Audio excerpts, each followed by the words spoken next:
more the motion. And I actually had to walk out of the room. So it was just too much for me to handle. So do you blame Dr. Murray for your brother's death? Yes, I do. He is the one that was administering the drug, as from what I do know. So. One person I believe in Hollywood who people conspired to actually take down because he had too much power, and I believe that person was Michael Jackson. The reason I believe that is because you can look into the story. Paul McCartney and Michael used to be real cool. Paul was telling Michael, like, yo, you got to get your business together. You got to get your business right. Michael ended up getting so big that he bought the Beatles publishing. The Beatles publishing was worth so much that literally Sony gave Michael Jackson half of their publishing company just to own the Beatles catalog. Imagine how powerful a black man is when he owns our majority of the music industry's publishing. In some cases, was even giving publishing back to some of the artists. He gave Little Richard his publishing back. I don't know how many people he did that to, but he gave Little Richard his publishing back. I believe that Michael Jackson had too much power in the music industry, had too much control over the most valuable asset in music, which is people's publishing, and I believe they had to take him out because of it. Welcome back to your daily dose of scandal and glamour. Mike Y, this is wild. Janet Jackson, Ms. Jackson, if you're nasty, just dropped a bomb that set the whole industry ablaze. Nobody saw this coming. She's not just throwing shade, she's straight up pointing the finger at Jay-Z. Janet claims he wasn't simply trying to compete with her brother Michael, she says he was plotting against him. According to her, this wasn't some petty rivalry. She's hinting Jay was allegedly pulling strings behind closed doors, blocking Michael at every turn and isolating him at the very peak of his career. That's heavy. Now fans are saying this explains all those weird industry shakeups, shady backroom deals, and sudden power shifts that left the king of pop fighting battles most of us never even knew about. The whispers are turning into a storm, and Janet's timing makes this explosive. Some are even saying her claims could mark the end of Jay-Z's long run as Hollywood's untouchable power player. You know, we always hear the conspiracy theories, like, you know, they be like, oh, Bill Cosby was trying to buy NBC. Michael's the only person I believe they really tried to railroad like that because of what he did with the publishing in the music industry. He talked about it all the time. He talked about it all the time. One thing I will say is that in the studio, he would always talk about how he lived in a certain fear. And I used to always try to reel him in a direction like, yo, you only supposed to fear God. Man shouldn't have you feeling like that. No man should have you living in that space. But he lived in that space a lot because he felt like he had something that was so valuable, which he did. He had something so valuable that people wanted. He owned like half of Sony ATV's publishing, right? Yeah, I think what people have confused, I'm glad you said that way, because I think people have confused the narrative. People for so long have said, Michael owned the Beatles catalog. I heard that. No, Michael owned Sony ATV. That's right. Which is Babyface, Mariah, the Beatles. Beyonce. Probably some of my catalog was in there. And here's where it gets even darker. Janet isn't buying the official story of Michael's death. She says the media wasn't the only force targeting him. According to her, the chain of events that led to his passing was packed with contradictions, gaps, and shady connections pointing to something way bigger. And right in the middle, she's hinting at Jay-Z. But let's rewind. Michael Jackson passed on June 25th, 2009 after an overdose of propofol. May he rest in peace. That drug was illegally given by his personal doctor, Conrad Murray. And here's the part that makes fans shiver. The deeper you look, the more suspicious everything starts to feel. When Michael collapsed, things got real suspicious real fast. Instead of dialing 911, reports claim Dr. Conrad Murray picked up his phone and called a man named Vahe Muhammad. And here's where it gets shady. Vahe wasn't a doctor, not even close. But in the industry, whispers always followed Vahe. People said he wasn't just some muscle. He was the guy you called when something needed to be handled behind the scenes. And the fact that Murray allegedly called him before an ambulance, fans have been left questioning what really went down in Michael's last moments. That detail alone has fueled years of conspiracy talk. But here's the bigger question. Why would Jay-Z even want Michael out of the picture? Janet's suggestion is chilling. It was all about money and power. By that time, Michael wasn't just the king of pop, he was the king of Hollywood. Untouchable on every level. Even Prince, the Purple One himself, was the only artist who could rival him. Jay-Z, he wasn't even close to Michael's lane. Back. You think they threw all those cases at Michael because they wanted it back? I think it could have had something to do with it. I'm not going to say exactly that, but it could have had something to do with it. But I believe none of it because I was around Mike all the time and I knew the kind of person he was. So I'm like, they really trying to kill his character. Yeah, I don't believe And it. he would say it, like, he'd be like, they just can't stand that I'm the greatest. He would literally say that. And here's the part most people forget. Michael wasn't just an entertainer, he was a businessman through and through. He sat on assets so massive they shook the entire music industry. His crown jewel, the Sony/ATV publishing catalog worth a jaw-dropping $250 million back then. That catalog didn't just mean money, it meant power. It gave Michael leverage over the biggest names in the game. Producer Rodney Jerkins, aka Darkchild, once revealed that Michael confided in him, saying he lived in constant fear because of that catalog, the same catalog that might have made him a target. Michael knew the wolves were circling. Everybody around him wanted what he had, and that so-called paranoia. It wasn't paranoia at all, it was reality. According to Janet, that catalog was the very reason he became a target. You still think that? Absolutely. Why? Absolutely. Why are you so sure? I would never, ever think differently. Because first of all, Michael told me that they were going to murder him. He was afraid. He was afraid for his life. The people that were involved in his life, the people that were controlling him. This book, Starting Over, is about my life. And it's about Michael's life. It's the parallel between the two of our lives. We share that same life where people come into your life, wiggle their way in, control you, manipulate, control your funds, your finances, everything that you have, and you must do what they tell you to do. And that's what Michael was going through. And he knew that everything that was happening to him was not kosher, it wasn't right, and it disturbed him greatly. And he kept saying it over and over and over again. Yes, Dr. Murray was the fall guy, but it's more to it than just that. He named names. He told me people. He told me to be careful of this one and that one. And in the beginning, I didn't, it's not that I didn't believe him. Who were the people that he was saying?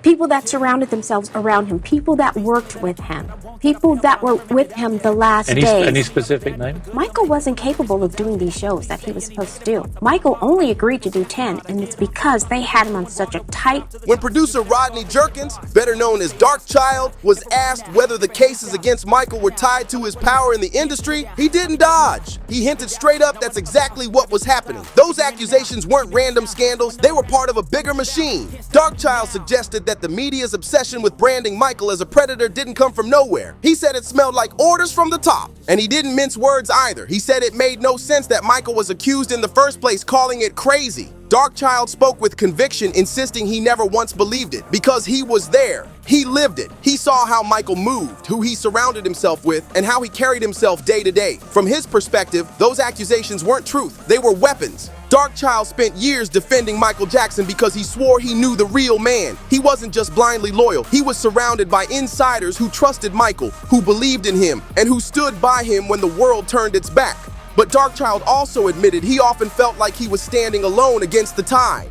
And then came the twist. Around that same period, Darkchild recalled Michael still trying to lift his spirits, planning big shows, staying positive, lining up major summer jams, but according to insiders, everything changed after one particular collaboration, when Michael linked up with Jay-Z for a summer jam in 2001. That's when the energy shifted, and the storm around Michael started to feel unstoppable. That performance wasn't just another collab, it allegedly marked the moment Jay-Z started weaving himself deeper into Michael's world. And some insiders swear Jay-Z's ties to Michael go back even further. Claims suggest he was already sneaking into MJ's circle as early as 1993, with a little help from LaToya Jackson's ex-husband, Jack Gordon. From that point on, Michael's inner circle was never the same. Around the same time, LaToya shocked the world by suddenly claiming Michael had written checks to families of young boys. Her words set off a media firestorm, fueling allegations that stuck to Michael like glue. But later, LaToya admitted she had been forced into making that statement, controlled and manipulated by her ex-husband, Jack Gordon, a man infamous for being abusive and power-hungry.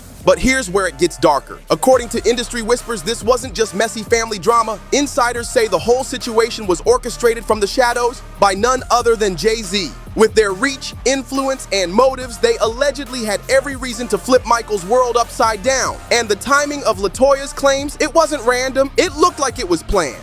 And let's not forget, Jaguar Wright once blasted the industry, saying Jay-Z was ruthless. Back then, people brushed it off as gossip, but now, it doesn't sound so far-fetched. What makes it even stranger is the double standard. The two brightest stars, Prince and Michael, were being dragged through headline-making allegations like clockwork, while Jay-Z somehow skated past untouched. Instead of facing scandals, he was being crowned as mogul, praised as leader, supposedly out to uplift other black men in the industry. The contrast was too clean, almost too convenient. So yeah, Jaguar Wright really did say it. Jay-Z was worse. And the more you look at it, that claim feels less like gossip and more like a straight-up warning. What jumps out is how the two biggest solo stars on earth, Prince and Michael Jackson, were constantly buried in allegations while Jay-Z walked around untouchable. Even stranger, the public was sold a totally different picture. The narrative painted Jay and as mogul, champion of black excellence, man lifting up his people. But if you follow the whispers from insider circles, the reality sounds far darker. It looked like the deck was rigged. Every true threat to the industry was being cut down piece by piece while the orchestrators kept their hands clean. And then Michael made a bold move. He went public against Tommy Mottola, the CEO of Sony Records. Michael accused him of racism and corruption, saying Mottola was plotting conspiracies against him and other black artists just to line his pockets. That was explosive. And doesn't that sound familiar? Look at Jay-Z's track record, how he hyped up Jaguar Wright only to drop her. The playbook looks eerily the same. Shortly after those accusations, Michael revealed Sony was furious with him, furious that he wanted out of the label. And why? Because he held the ultimate trump card. He owned 50% of Sony's publishing catalog. That was a power move, and insiders say it put a massive target on his back. Sony wanted Michael to bow down, play by their rules, and stay quiet about their intimidation tactics. But he refused. And according to insiders, that's when Jay-Z allegedly started tightening this grip, moving in the shadows to isolate Michael and spin the narrative against him.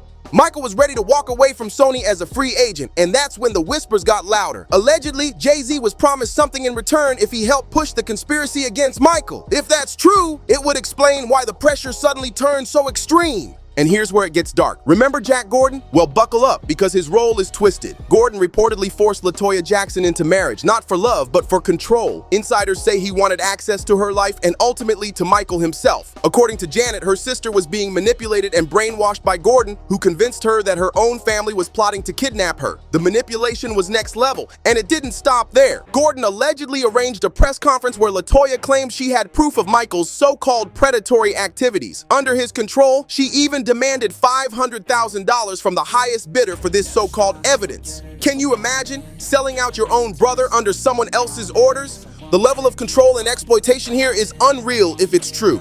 And insiders suggest it wasn't just Gordon acting alone.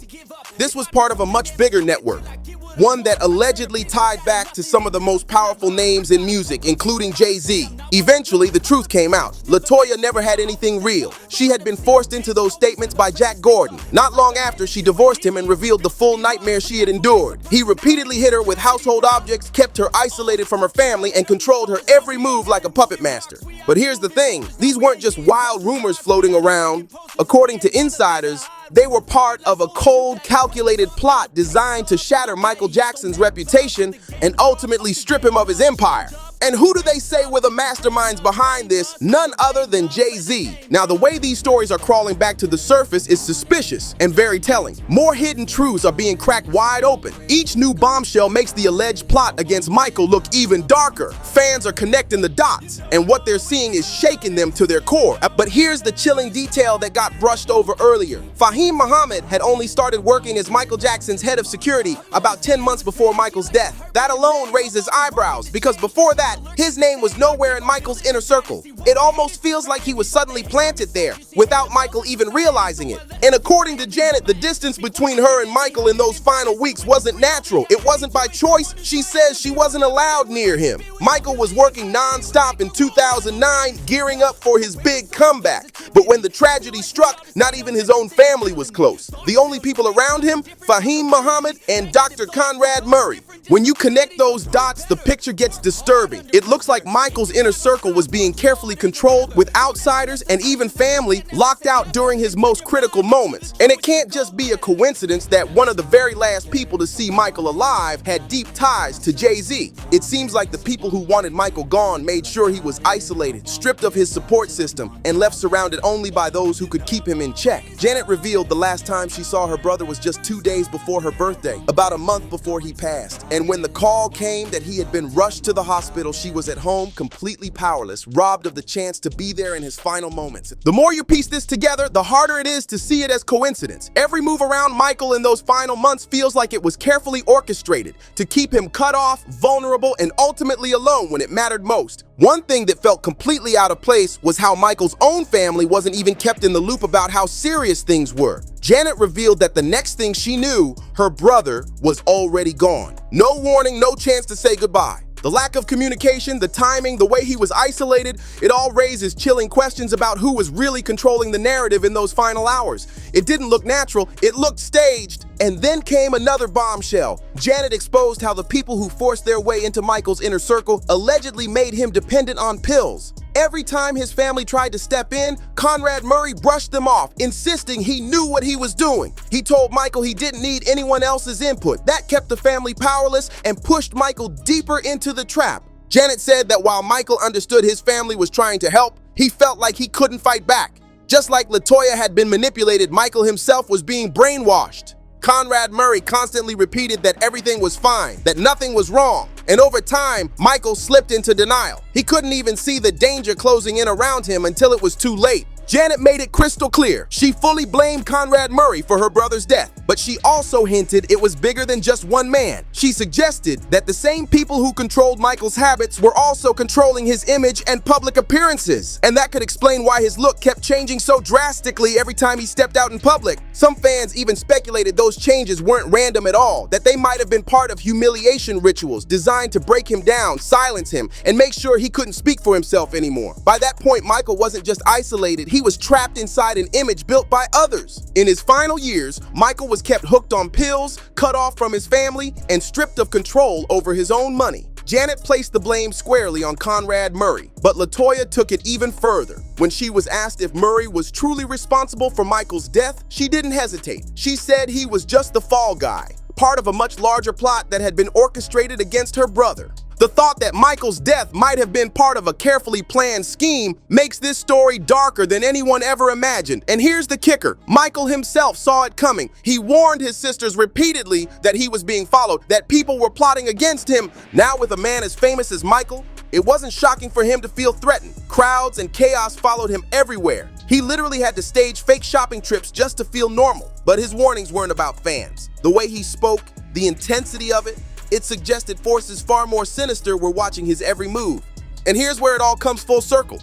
Remember when I told you that Jay-Z was allegedly promised something in return for helping spread the conspiracy and controlling the media narrative around Michael? Well, look at how the pieces line up. Michael Jackson, the most powerful artist alive, was gone on June 25th, 2009. And what came after his death reshaped the music industry forever. Just 5 days after Michael's death, Jay-Z's Roc Nation announced a brand new distribution deal with Sony Records to handle its releases, and fans can't ignore how suspicious that timing looks.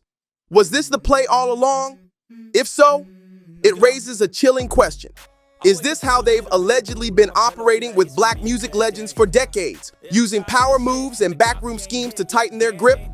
LaToya also revealed something devastating. After she was forced to lie about Michael being a predator, her brother confided in her that people had infiltrated his circle with the intention to take his life. And LaToya says that's exactly what happened, that Michael didn't just die, he was taken. Even more heartbreaking, she claims Michael's daughter Paris believes the same thing. In her book, LaToya wrote that Paris remembered her father in his final days crying constantly, shivering, and begging for warmth. She also claimed the family was deliberately kept in the dark.